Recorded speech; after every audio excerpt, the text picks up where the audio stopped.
Welcome students. Class 7th में आज हम चैप्टर रेशनल नंबर्स के एक्सरसाइज 9.2 के कुछ क्वेश्चंस को डिस्कस करेंगे। सबसे पहले देखते हैं क्वेश्चन नंबर 1, फाइंड द सम। आपके पास यहाँ पर दो रेशनल नंबर्स हैं, -9/10 एंड 22/15। आपको इन दोनों को ऐड करना है, उनका सम निकालना है। तो ये पहला पार्ट है। अब देखिए कैसे करेंगे इन क्वेश्चनों को। देखिए इन क्वेश्चनों को करने का तरीका बिल्कुल वैसा ही होता है जैसे आप फ्रैक्शंस को ऐड करते हैं। अंतर केवल यह है कि फ्रैक्शंस पॉजिटिव होते हैं और रेशनल नंबर्स कुछ पॉजिटिव भी और निगेटिव भी हैं।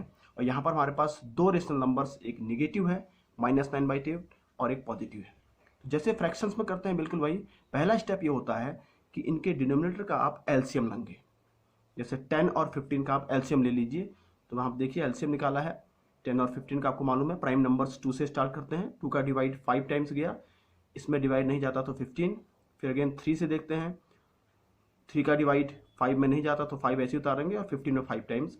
अगेन 5 का डिवाइड दोनों में 1 टाइम्स। तो एलसीएम निकाला तो 2 × 3 × 5 दैट इज 30 इसका एलसीएम आ गया। तो पहला स्टेप यह है कि जो भी रेशनल नंबर्स हैं, चाहे वो पॉजिटिव हो निगेटिव हो, आप उनके डिनोमिनेटर का एलसीएम निकालेंगे। तो यहाँ पर 10 और 15 का एलसीएम आ गया 30। नाउ नेक्स्ट स्टेप, इस पहले वाले रेशनल नंबर का जो डिनोमिनेटर है 10, उससे इस 30 में डिवाइड करेंगे। जैसे आपने कहा 30 को 10 से डिवाइड करेंगे तो कितने टाइम्स डिवाइड किया? 3 टाइम्स। 3 टाइम्स आ गया।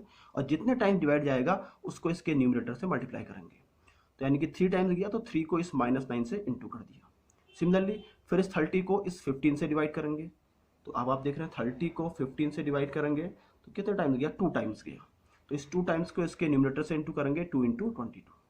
अब आपको मालूम है कि एक पॉजिटिव और एक नेगेटिव जब मल्टीप्लाई करते हैं तो मल्टीप्लाई हो जाते हैं सिंपल, और साइन माइनस का आता है। तो 9 3 आर 27 और साइन माइनस का आ गया, और ये दोनों पॉजिटिव हैं, ये तो ये प्लस हो गया। तो -27 + 44/30। अब आपको मालूम है कि ये दो इंटीजर हैं, एक पॉजिटिव और एक नेगेटिव। ये भी आपको मालूम है कि जब भी एक पॉजिटिव और एक नेगेटिव इंटीजर आता है तो पहला काम आप क्या करते हैं कि विदाउट साइन जो डिजिट है, बड़ा डिजिट, उसमें से छोटे डिजिट को माइनस कर देते हैं। जैसे आपने कहा कि भाई 44 में से 27 माइनस कर दिया तो आपका आंसर आ गया 17। अब इस 17 के आगे कौन सा साइन लगेगा? जो बड़े डिजिट का साइन है। इन दोनों में बड़ा डिजिट क्या है? 44। तो 44 का साइन प्लस, यानी प्लस आएगा। प्लस को अगर आप नहीं भी दिखाएंगे तो चल जाएगा। तो 17/30। जैसे आप इंटीजर को सॉल्व करते हैं बिल्कुल वैसा ही है। तो ये फाइनली सॉल्व करके आ गया 17/30। इस तरीके से इसको हम सॉल्व करेंगे। एक एग्जाम्पल और लेते हैं इसका, दूसरा क्वेश्चन, -2 1/3 + 4 होल 3/5। अब यहाँ पर अगर आप देखें तो ये मिक्स रेशनल फ्रैक्शन पर है माइनस, और देखिए माइनस इस पूरे के आगे लगा होता है इसमें। इसका मतलब इस पूरे रेशनल नंबर के आगे माइनस है। तो इसको हम थोड़ा सा पहले चेंज करते हैं नॉर्मल फॉर्म में। तो आपको पता है कैसे इसको करते हैं। 3 को इस 2 से मल्टीप्लाई करेंगे, 3 × 2 = 6, उसमें 1 ऐड करेंगे 7, तो 7/3, और आगे से माइनस है तो -7/3। सिमिलरली यहाँ भी ऐसे करेंगे, 5 को 4 से इंटू करेंगे, 5 × 4 = 20, उसमें 3 ऐड करेंगे, 23/5। तो ये इस तरीके से आपने सॉल्व किया। फिर सेकंड स्टेप वही है कि इस 3 और 5 का आपने एलसीएम लिया, और 3 और 5 का एलसीएम बहुत ईजी है 15। फिर वही करेंगे, इस 15 को मैं इस 3 का डिवाइड करेंगे। तो आप देखते हैं कि 15 में 3 का डिवाइड करते हैं 5 टाइम्स गया। जितने टाइम्स जाएगा उसको इसके न्यूमरेटर से, यहाँ पर न्यूमरेटर देखिए माइनस है तो -7 × 5 हो जाएगा। फिर 5 का डिवाइड 15 में 3 टाइम्स, 3 को इस 23 से इंटू करेंगे। -7 माइनस और प्लस जब आपस में मल्टीप्लाई होते हैं तो माइनस साइन आता है, 7 × 5 = 35, माइनस हो गया, और ये दोनों प्लस है। फिर अगेन यहाँ पर एक पॉजिटिव और एक नेगेटिव है। तो 69 में से 35 को माइनस किया तो 34 आ गया, और बड़े डिजिट का साइन 69 है तो +34/50। तो ये हम इस तरीके से इन रेशनल नंबर्स को ऐड करेंगे। इसके बाद देखते हैं सिमिलरली सब्ट्रैक्शन का आता है। देखिए जैसे इसमें सब्ट्रैक्शन का आया है 5/63 फाइंड -6/21। इसको हमें सॉल्व करना है। पहला पार्ट ये है।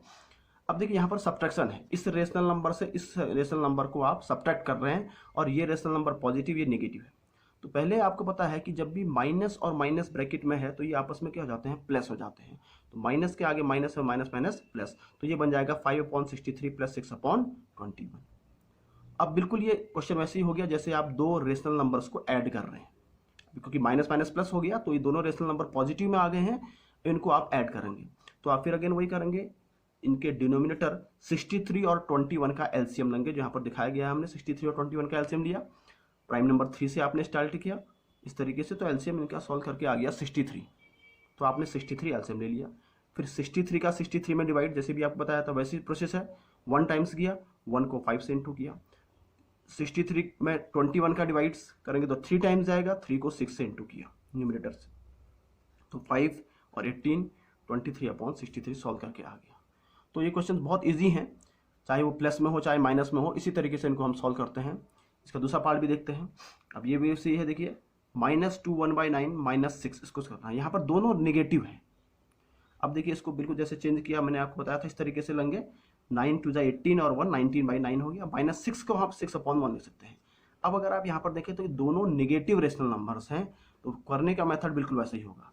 9 और 1 का एलसीएम 9, 9 का डिवाइड 9 में 1 टाइम्स 1 इंटू -19, और 1 का डिवाइड 9 में 1 का डिवाइड 9 टाइम्स जाएगा, इस 9 को इस -6 से इंटू करेंगे, -19 और 9 6 54 दोनों माइनस। अब आपको मालूम है दो निगेटिव इंटीजर्स जब आपस में आते हैं तो वो ऐड हो जाते हैं, और लेकिन साइन माइनस का ही आता है। तो 54 और 19 दोनों आपस में दो निगेटिव ऐड हो गए विद निगेटिव साइन, तो 19 में 54 ऐड करेंगे तो 73 आएगा और साइन आएगा माइनस, तो फाइनली सॉल्व करके आ गया -73/9। तो इस तरीके से स्टूडेंट्स हम इन क्वेश्चनों को रेशनल नंबर्स के क्वेश्चनों में एडिशन और सब्ट्रैक्शन को सॉल्व करते हैं। Thank you.